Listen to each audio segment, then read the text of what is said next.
All right, next I want to introduce everyone to our the Off Broadway Alliance Off Broadway Hall of Fame.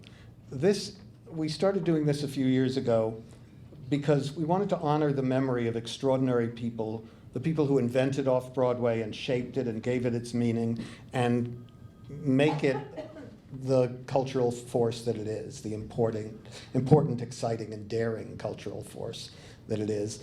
And we had this idea a few years ago that we should do this, and we keep doing it because it turned out to be a lot more fun than we thought it would be.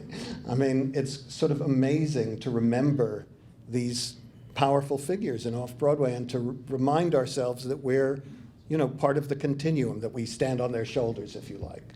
And so this year, we're honoring the memory of 3 extraordinary people whose influence on all of us can be felt today.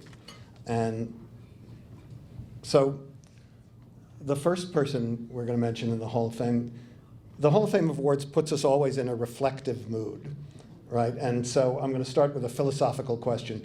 If a tree falls in the off-Broadway forest and no one from the New York Times reports on it, did it really happen? Well, today, that philosophical question doesn't have the power that it had in the 1950s, because there's Playbill, for example. and our entire press table can tell us that we can find out about Off-Broadway in many, many ways. But back then, the daily papers were not interested in covering the fledgling Off-Broadway movement until one energetic and, I guess, eccentric junior drama desk reporter decided that this stuff was interesting and that everybody should know about it, and his energy and enthusiasm changed everything. Here's a great Arthur Gelb story, one of many, but a nice one for today. In 1956, a young Shakespeare-spouting firebrand named Joseph Papp camped out in the Times offices, refusing to leave until Brooks Atkinson agreed to cover his outdoor production of Taming of the Shrew on the Lower East Side.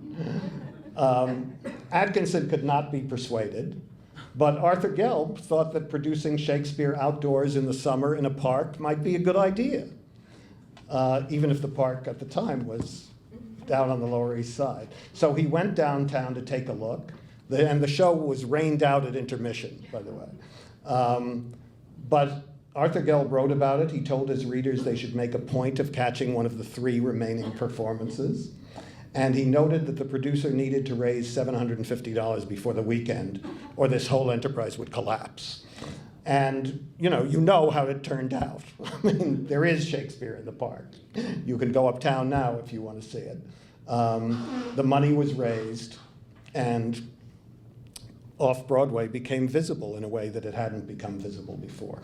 Arthur Gelb, of course, went on to become a towering figure in journalism and in culture. He was a Times correspondent, critic, and editor. He was the managing editor of the Times. He was not only a great newspaper man, but he remained a man of the theater, and he cultivated a second career with his wife, Barbara, as an authority on Eugene O'Neill. Together they published 2 volumes that have become the definitive work on America's only Nobel Prize-winning playwright, and his legacy in that vein will continue this year with the publication of a 3rd volume.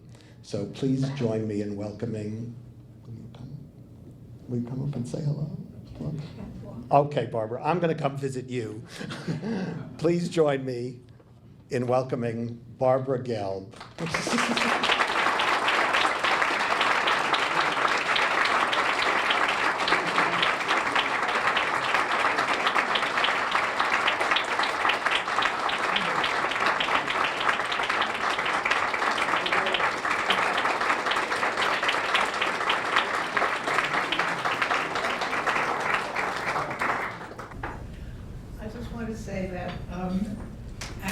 It was Off-Broadway that gave us our beginning with Eugene O'Neill, because it was the production in the Circle and Square of The Iceman Cometh, the revival that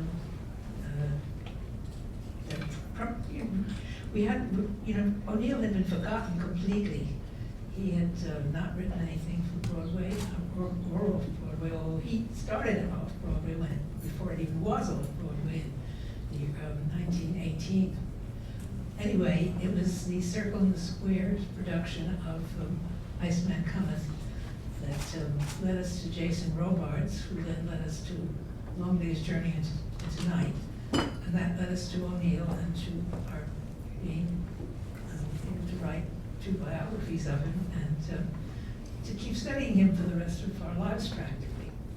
Anyway, I just wanted to thank all of you. Where are you? I'm right here, right, face the camera over here for just a second. Thank you very, very much, all of you, for honoring him this way. I'm very, very proud, happy to accept.